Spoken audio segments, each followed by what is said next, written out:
As It Was by Tuesday Love Sang Rampa, read for you by BlueFriend in beautiful BC. It is better to light a candle than to curse the darkness. A word of thanks. This book is dedicated to the city of Calgary, where I have had peace and quiet and freedom from interference in my personal affairs. Thank you, City of Calgary. The content. Book 1, As It Was in the Beginning. Book 2, The First Era. Book 3, The Book of Changes. And Book 4, As It Is Now. Foreword. All the best books have a foreword, so it is very necessary that this book have one. After all, authors are quite entitled to regard their own books as the best. Let me start the best with an explanation of why I chose my title, As It Was. Now, why would he use such a silly title? He says in other books that he always writes the truth. Sure, you shall have your explanation, so just keep calm. This should be in 6-inch capitals, and read on.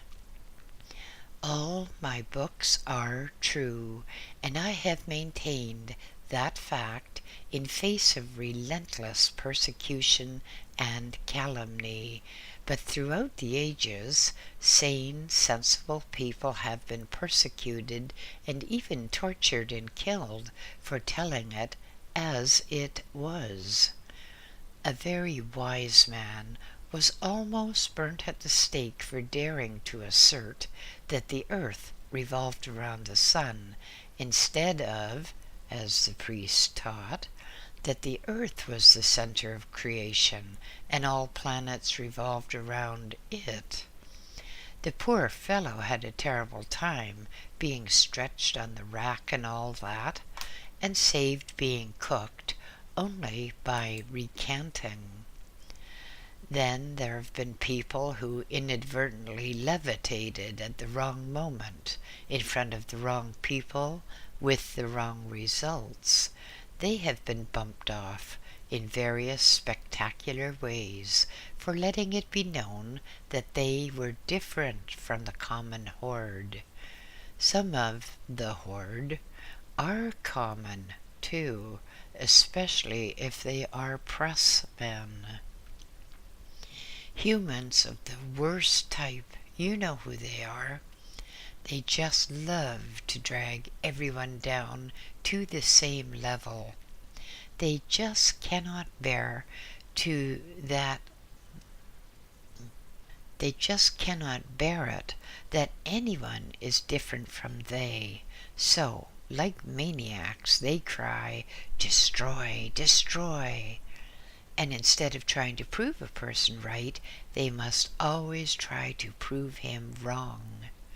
The press in particular like to start witch hunting and persecute a person so that sensation may be stirred up.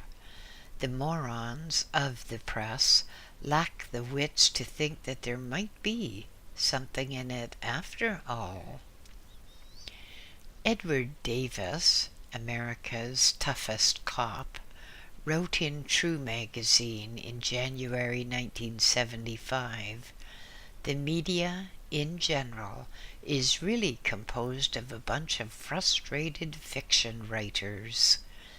Putting it another way, journalism is filled with Picasso types who get out their paint boxes and construct a picture that's supposed to be me, but which nobody recognizes except the guy with the tar brush and feathers.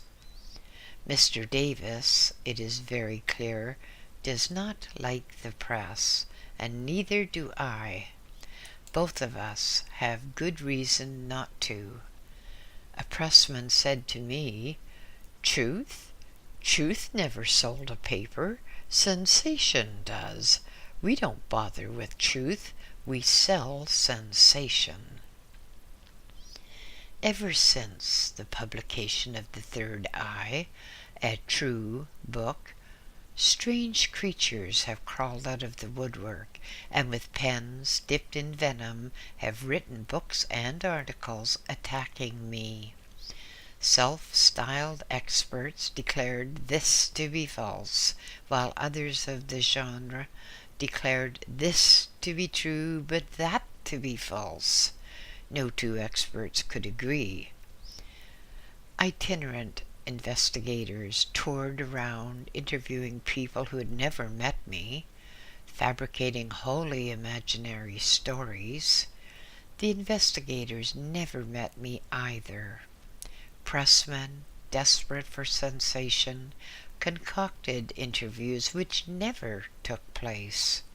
Mrs. Rampa, in an entirely fabricated interview, was quoted and misquoted as saying the book was fiction.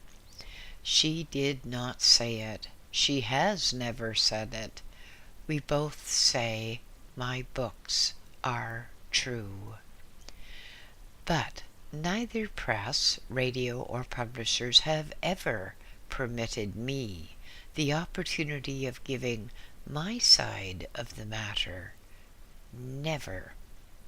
Nor have I been asked to appear on TV or radio and tell the truth. Like many before me, I've been persecuted for being different from the majority. So, humanity destroys those who could help mankind with special knowledge or special experiences. We, the unusual, could, if allowed, push back the frontiers of knowledge and advance man's understanding of man. The press reports me as small and hairy, big and bald, tall and short, thin and fat. Also, according to reliable press reports, I'm English, Russian, a German sent to Tibet by Hitler, Indian, etc. Reliable press reports. Anything at all, except the truth. But that is contained within my books. So many lies have been told about me. So much distorted imagination has been exercised. So much suffering has been caused, so much misery. But here in this book is truth. I am telling it as it was. Book 1, As It Was in the Beginning.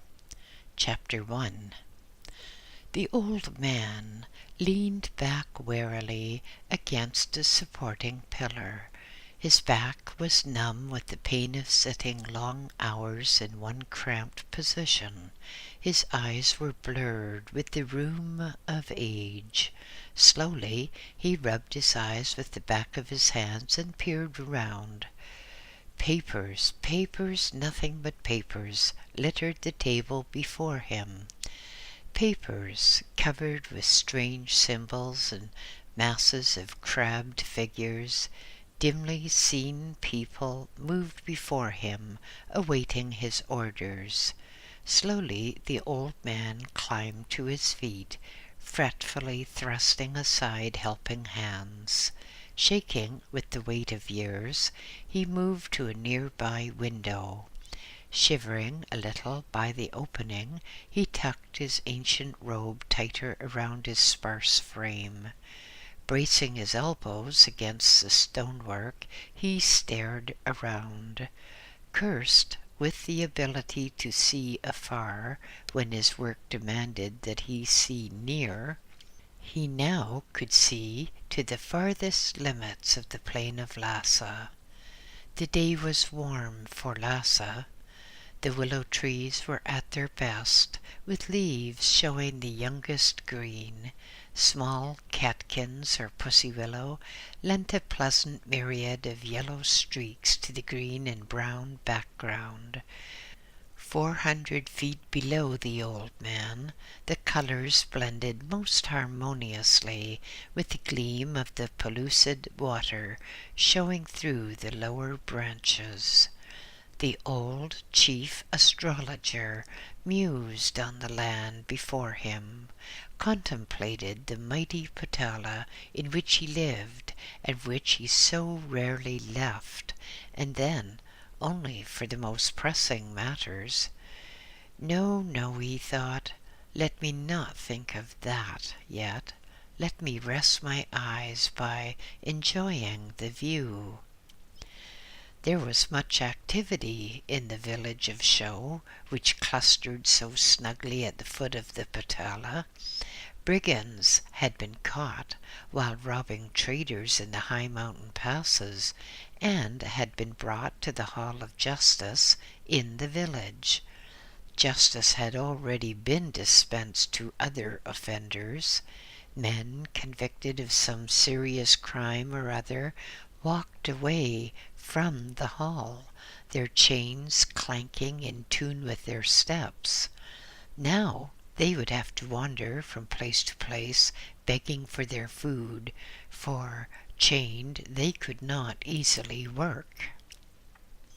The old astrologer gazed wistfully towards the great cathedral of Lhasa. Long had he contemplated a visit to renew boyhood memories. His official duties had for too many years prevented any diversions for pleasure alone. Sighing, he started to turn away from the window, and then he stopped and looked hard into the distance. Beckoning to an attendant, he said, "Coming along the Dopal Linga just by the Caesar, I seem to recognize that boy. Isn't it the Rampa boy?" The attendant nodded. "Yes, Reverend Sir, that is the Rampa boy, and the manservant Sue. The boy whose future you are preparing in that horoscope." The old astrologer smiled wryly as he looked down on the figure of the very small boy and the immense, almost 7-foot tall manservant from the province of Kam. He watched as the two ill-matched figures, one on a small pony and the other on a large horse, rode up until an outcrop of rock from the mountain hid them from view. Nodding to himself, he turned back to the littered table. "So this," he murmured, "will be square with that. So for more than 60 years he will have much suffering because of the adverse influence of his that." His voice lapsed into a low drone as he rifled through countless papers, making notes here and scratching out there. This old man was the most famous astrologer of Tibet, a man well versed in the mysteries of that venerable art. The astrology of Tibet is far different from that of the West. Here in Lhasa, the date of conception was correlated with the date of birth. A progressed horoscope also would be done for the date on which the complete work was to be delivered. The chief astrologer would predict the life path of the famous and of significant members of those families. The government itself would be advised by astrologers, as would the Dalai Lama. But this was not the astrology of the West, which seems to be prostituted to the sensational press. At long, low tables, priest-astrologers sat cross-legged, checking figures and their relationship to each other. Charts were drawn of the heavenly configurations extant at the time of conception, time of birth, time of delivery of the horoscope reading, which was known well in advance, and for every year of the life of the subject, a full chart and annual delineation was prepared. Then there was the blending of the whole into one very large report. Tibetan paper is all handmade and forms quite thick, held in a pile between two sheets of wood. In the West, sheets roughly 8 inches from top to bottom by about 2 feet to 2 feet 6 inches broad. Western paper for writing is longer from top to bottom than it is broad. Tibetan paper is the opposite. The pages of book are not bound, but as such, books would soon be ruined with pages lost or torn. In Tibet, paper is sacred and is treated with extreme care. To waste paper is a serious offense, and to tear a page was to waste paper, hence the extreme care. A lama would be reading, but he would have a small acolyte to stand by him. The wooden top sheet of the book would be removed with great care and would be placed face down on the left of the reader. Then, after reading the top sheet, the page would be reverently removed by the acolyte and placed face down on the top cover. After the reading was finished, the sheets would be carefully leveled and the book would be tied together with tapes. So was the horoscope prepared. Sheet after sheet was written on or drawn upon. The sheet was put aside to dry, for it was an offense to waste paper by smudging. Then at last, after perhaps 6 months, for time did not matter, the horoscope was ready. Slowly the acolyte, in this case a young monk with already several years of experience, reverently lifted the sheet and placed it face down upon its companion on the leaf. The old astrologer lifted the new sheet thus exposed. "Oh, tisk," he grumbled, "this ink is going a bad color before it's even exposed to the light. We must have this page written." With that, he picked up one of his scribble sticks and made a hasty notation. These scribble sticks were an invention dating back many thousands of years, but they were made in precisely the same manner as they had been made 2,000 or 3,000 years before. There was, in fact, a legend to the effect that Tibet had once been by the side of a shining sea, and support was lent to the legend by the frequent finding of seashells, fossilized fish, and many other items which could have come only from a warmer country than beside the sea. There were buried artifacts of a long-dead race, tools, carvings, jewelry. All these, together with gold, could be found in great profusion by the side of the rivers that ran through the country. But now the scribble sticks were made in exactly the same way as they had been made previously. A large mass of clay was obtained, and then monks sallied forth and picked from willow trees suitable saplings, thin pieces of twig about half as thick as one's little finger, and perhaps a foot long. These were very carefully gathered, and then were taken back to the special department of the Patala. Here all the twigs would be carefully examined and graded. The straight, flawless ones would have particular care devoted to them. They would be peeled and then wrapped in clay, much caution being exercised to ensure that the twigs were not bent. Those twigs which had a slight bend or twist were also wrapped in clay, because they would be suitable for junior monks and acolytes to use in their own writings.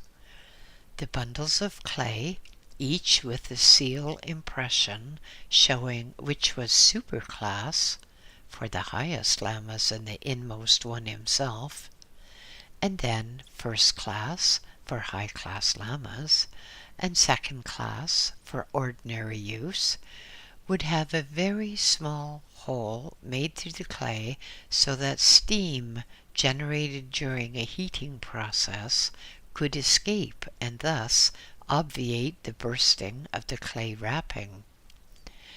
Now the clay would be laid on racks in a large chamber. For a month or so they'd just lie there with the moisture evaporating in the low humidity atmosphere. Sometime between 4 to 6 months later, the clay bundles would be removed and transferred to a fire. The fire would also be used for cooking purposes, heating water and things like that, and carefully placed so that they were right in the reddest part of the fire. For a day, the temperature would be maintained, and then that fire would be permitted to die out. When it was cold, the clay bundles would be broken open, the waste clay thrown away, and the carbonized willow sticks, charcoal, would now be ready for the highest use, which is the dissemination of true knowledge. The willow sticks, which had been determined as unsuitable for conversion into charcoal sticks, would have been used to help the fires drying out the clay of the better sticks. The fires were of well-dried yak dung and any odd wood which happened to be around, but again, wood was never used for burning if it could be of use for some other more noble purpose, because wood was in very short supply in Tibet. Scribble sticks, then, were that commodity which in the Western world are known as charcoal sticks, and which are used by artists in their black and white drawings. But ink also was required in Tibet, and for that another sort of wood was used, again wrapped in clay. This was heated much longer and subjected to a much higher temperature. Then, after several days, when the fires were extinguished and the clay balls raked from the now cold fire bed and broken open, a very black residue would be found inside, almost pure carbon. The carbon would be taken and very, very carefully examined for anything which was not black carbon. Then it would be put in a piece of fairly coarse mesh cloth, which would then be tightened and tightened over a piece of stone which had a depression in it, which had in effect a trough in it. The trough would be possibly 18 inches by 12 inches and perhaps 2 inches deep. Monks of the domestic class would pummel the cloth in the bottom of the trough so that gradually a very fine carbon dust was formed. Eventually that would be mixed with the hot gum from certain trees which grew in the area. It would be stirred and stirred and stirred until the result was a black gooey mass. Then it would be allowed to dry in cakes. Afterwards, when one wanted ink, one just rubbed one of these cakes in a special stone container, and a little water would be added to it. The result would be an ink which was of a rusty brown color. Official documents and the highly important astrological charts were never prepared from ink of this common base. Instead, there was a piece of very highly polished marble which was suspended at an angle of about 45 degrees, and below it there would be perhaps a dozen butter lamps sputtering away. The wicks would be made too long, too high, so that the lamps gave off a thick black smoke. The smoke would hit the polished marble and would immediately condense into a black mass. Eventually, when a suitable thickness had built up, a young monk would tip the plate of marble and scoop off all the accumulation of lamp black before restoring the plate to its 45-degree angle so that more carbon could be collected. From trees, a resinous gum would be collected and would be put in a container which would be very thoroughly heated so that the gum acquired the consistency of water and became much clarified. From the top of the gum, merrily boiling and seething away, a thick residue of scum would be scraped, leaving an absolutely clear yellow liquid. Into that would be stirred a whole mass of lamp black until the result was a fairly stiff paste. Then the stuff would be ladled out and spread on a stone to cool and solidify. For the highest lamas and officials, the lumps would be cut into rectangles and made into a fairly presentable mass. But the lower echelon of monks were glad to get any shape of ink slab. This was used, as was the first type, that is, a special piece of stone with a recess or small trough was used, and into it was scraped some of the small block of ink. Then it was mixed with water until a suitable consistency was obtained. There were, of course, no steel pens in Tibet, no fountain pens, no ball pens. Instead, willow twigs were used which had been carefully skinned and made smooth, and the ends slightly fluffed, so that, in effect, they were like brushes with very, very short bristles. The sticks were then carefully dried, very carefully indeed, to avoid cracking or warping, and then, when they were dry enough to prevent splitting, they were put on hot stone, which had the effect of fire hardening them, so that they could be handled with impunity, and so that they would last quite a long time. Tibetan writing, then, is more Tibetan brushing, because the characters, the ideographs, are written with a brush form in somewhat the same way as Chinese or Japanese people write. But the old astrologer was muttering away about the poor quality of ink on a page. He continued reading, and then found that he was reading about the death of the subject of the horoscope.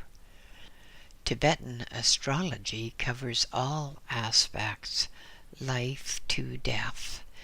Carefully he went through his predictions, checking and rechecking, because this was a prediction for the member of a very important family, a prediction for a person who was important not merely because of his family connections, but important in his own right because of the task allotted to him.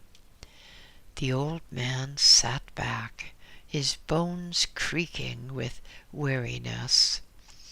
With a shudder of apprehension, he recalled that his own death was precariously near. This was his last great task. the preparation of a horoscope in such detail as he had never done before. The conclusion of this task and the successful declaiming of his reading would result in the loosening of the bonds of the flesh and the early termination of his own life. He wasn't afraid of death. Death was merely a period of transition, as he knew, but transition or no transition, it was still a period of change. Change which the old man loathed and feared. He would have to leave his beloved Patala. He would have to vacate his coveted position of chief astrologer of Tibet.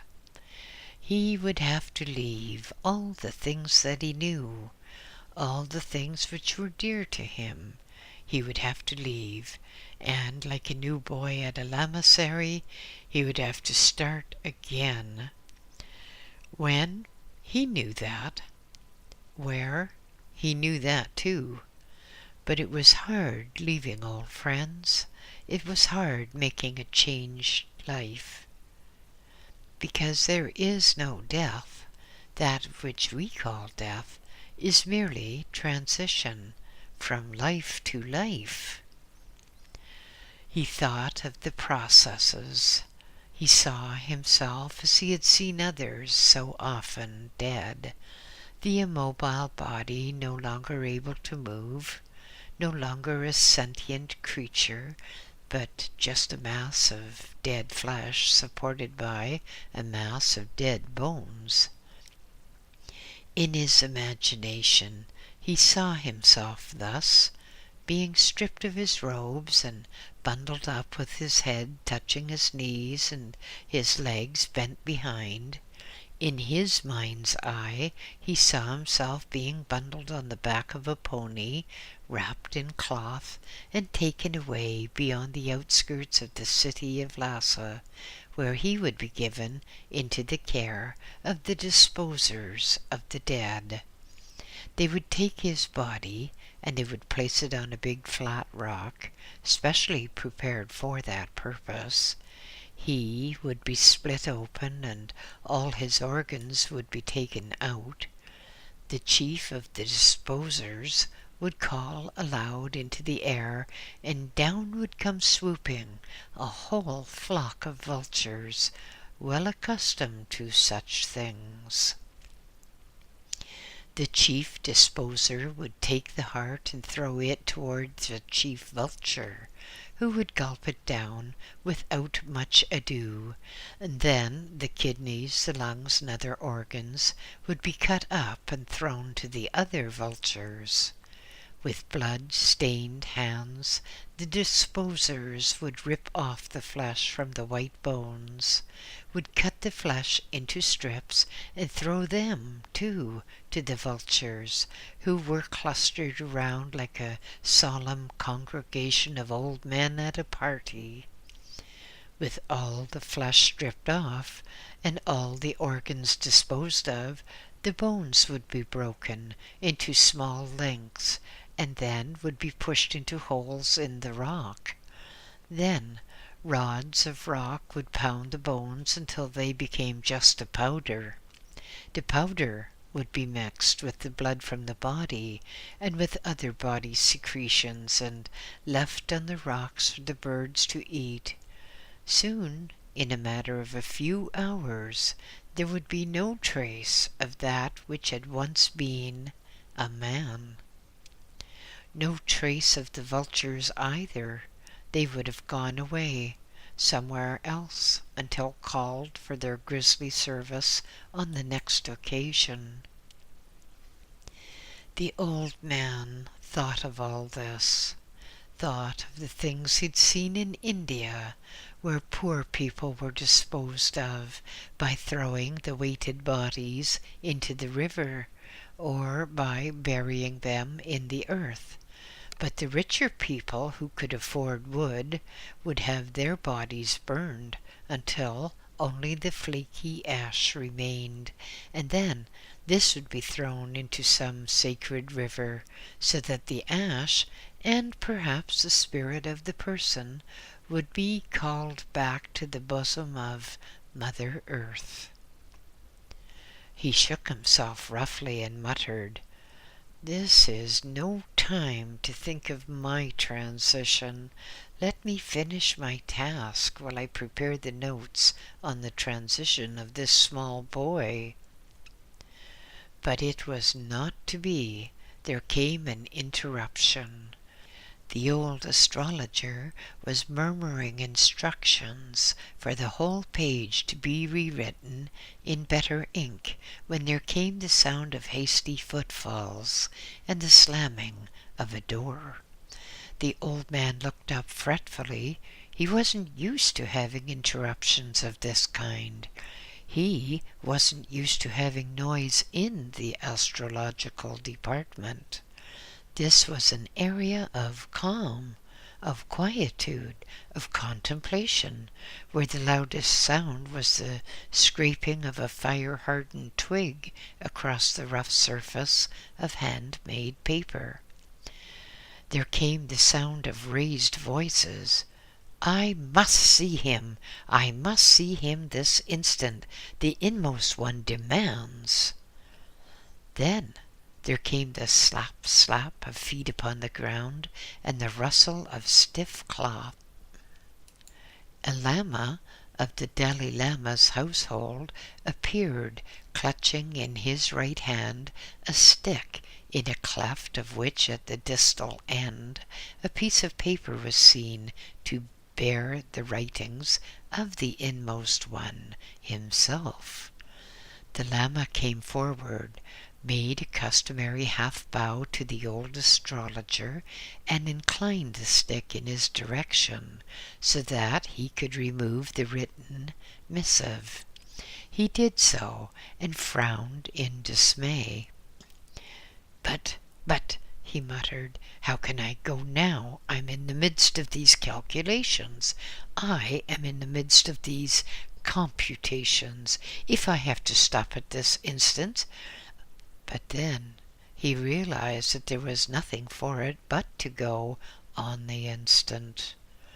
With a sigh of resignation, he changed his old work robe for a tidier one, picked up some charts and a few scribble sticks, and turned to a monk beside him, saying, "Here, boy, carry these and accompany me." Turning, he walked slowly out of the room in the wake of the golden-robed Lama. The golden-robed Lama moderated his step so that the aged one following him should not be unduly distressed. For long they traversed endless corridors. Monks and lamas scurrying about their business stood respectfully aside, with heads bowed, as the chief astrologer went by them. After a considerable walk, and mounting from floor to floor, the golden-robed Lama and the chief astrologer reached the topmost floor, wherein were the apartments of the Dalai Lama himself, the 13th Dalai Lama, the inmost one, the one who was to do more for Tibet than any other Dalai Lama. The two men turned a corner and encountered three young monks, behaving in an apparently riotous manner. They were skating about with their feet wrapped in cloth. Respectfully, they ceased their gambols and stood aside as the two men passed. These young men had a full-time job. There were many floors to be kept spotlessly polished, and the three young monks spent the whole of their working hours with heavy cloths around their feet. They walked and ran and slid across the vast areas of flooring, and as a result of their efforts, the floor had a wondrous gleam together with the patina of antiquity. But the floor was slippery. Considerately, the golden-robed Lama stepped back and took the arm of the old astrologer, knowing full well that a broken leg or a broken arm at his age would be a virtual sentence of death. Soon they came to a large sunny room in which the great 13th himself was sitting in the lotus position, gazing out through a window at the panorama of Himalayan mountain ranges stretching before him, and in fact all around the valley of Lhasa. The old astrologer made his prostrations to the God King of Tibet. The Dalai Lama motioned for the attendants to leave, and soon he and the chief astrologer were alone, sitting face to face on the seat cushions used in Tibet in place of chairs. These were old acquaintances, well versed to the ways each of the other. The chief astrologer knew all the affairs of state, knew all the predictions about Tibet, for he indeed had made most of them. Now the great 13th was looking most serious because these were momentous days, days of stress, days of worry. The East India Company, a British company, was trying to get gold and other items out of the country, and various agents and leaders of British military might were toying with the idea of invading Tibet and taking over that country, but the threat of Russia in the near background prevented that drastic step being taken. It will suffice to say, though, that the British caused much turmoil and much trouble for Tibet at that stage, just as in much later years the Chinese Communists would do. So far as the Tibetans were concerned, there was little to choose between the Chinese and the British. The Tibetans merely wanted to be left alone. Unfortunately, there was another more serious problem in that in Tibet at that time there were two sets of priests. One was known as the Yellow Caps, the other was known as the Red Caps. Sometimes there were violent disputes between them, and the two leaders, the Dalai Lama, who was the head of the Yellow Caps, and the Panchen Lama, who was the head of the Red Caps, had no love whatever for each other. Really, there was very little sympathy between the two sects. The Dalai Lama's supporters at the time had the upper hand, but it had not always been so. At other times the Panchen Lama, who was soon to be forced to leave Tibet, had been in the forefront, and then the country had been plunged into chaos until the Dalai Lama had been able to reinforce his claims with the aid of the Tartars, and because, on religious grounds, the Yellow Caps had what one might term superior sanctity.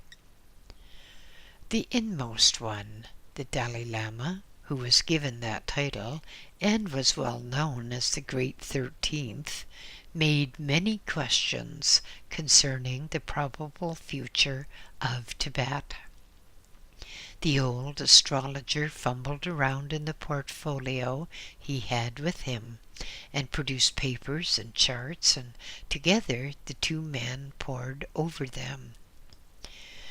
"In less than 60 years," said the astrologer, "Tibet as a free entity will be no more.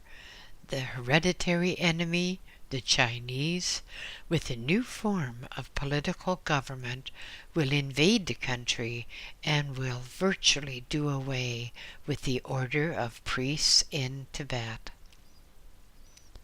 At the passing of the Great 13th, the Dalai Lama was told, another would be chosen as a palliative to Chinese aggression.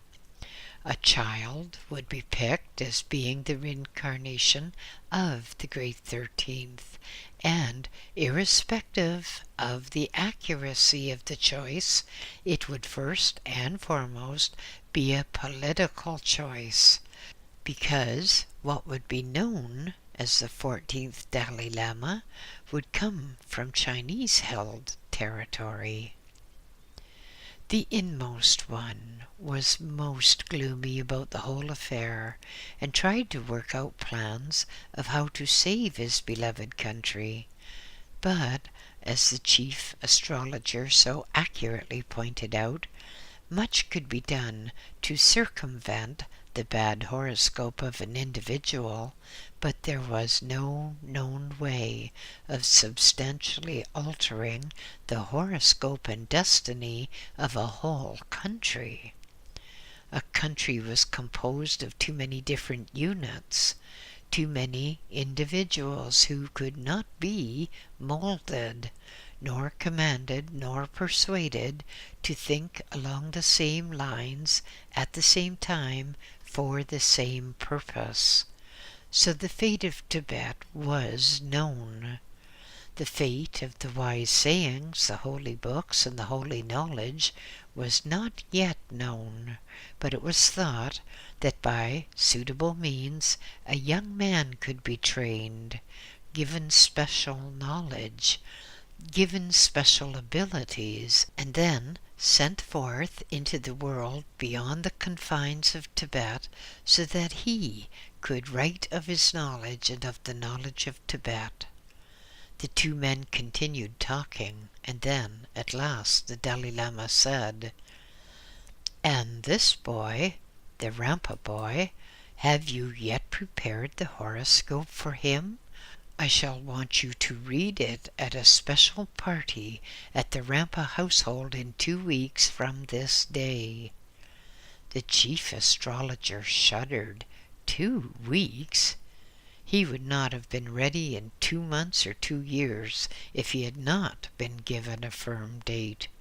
So in a quavering voice he replied, "Yes, Your Holiness, all will be ready by 2 weeks from this day, but this boy is going to have most unfortunate conditions during his life, suffering and torture, disowning by his own countrymen, and illness. Every obstacle that one can imagine is being placed in his way by evil forces, and by one particular force which I, as yet, do not completely understand, but which appears to be connected in some way with the newspaper workers." The Dalai Lama sighed noisily and said, "Well, let us put that aside for the time being, because what is inevitable cannot be altered. You will have to go through your charts again during the next 2 weeks to make absolutely sure of that which you are going to declaim.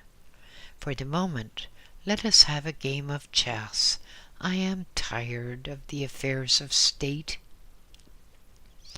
A silver bell was tinkled, and a golden-robed Lama came into the room and received the order to bring the chess set and the chessboard so that the two men could play. Chess was very popular with the higher intellects of Lhasa, but it is a different sort of chess from that which is played in the West. In the West, when a game is started, the first pawn of each party moves 2 steps instead of the normal 1, as in Tibet. And in Tibet, there is no such thing as castling, in which, when a pawn reached the back line, it could become a castle. Nor was the stalemate status used. Instead, it was considered that a state of balance or stasis had been reached when the other king was left alone without a pawn, or without any other piece on the board.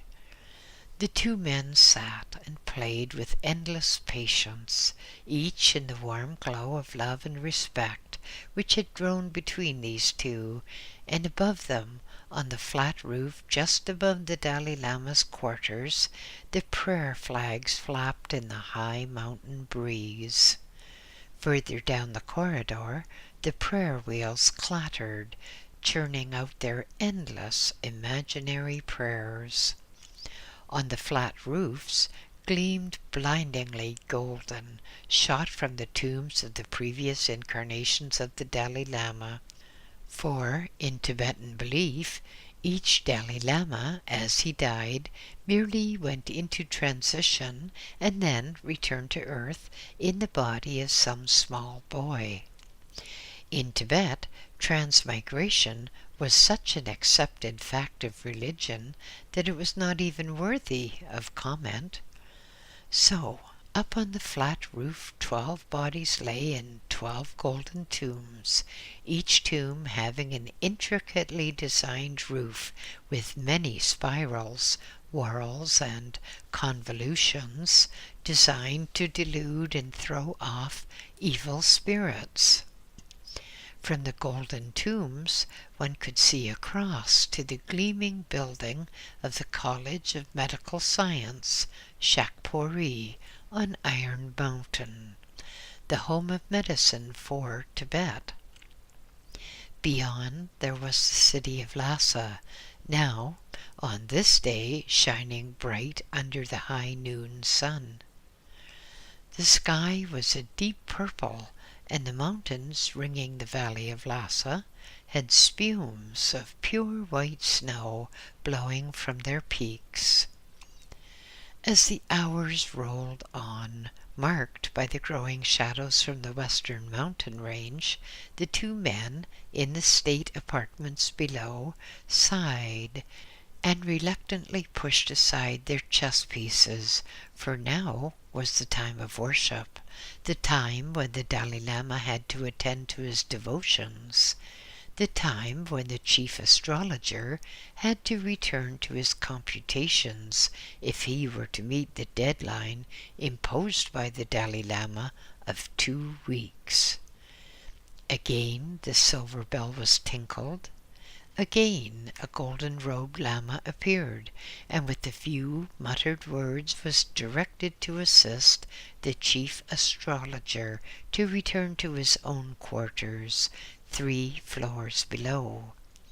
The chief astrologer rose creakily to his aged feet, made his ritual prostrations, and left the presence of his spiritual chief. End of chapter 1.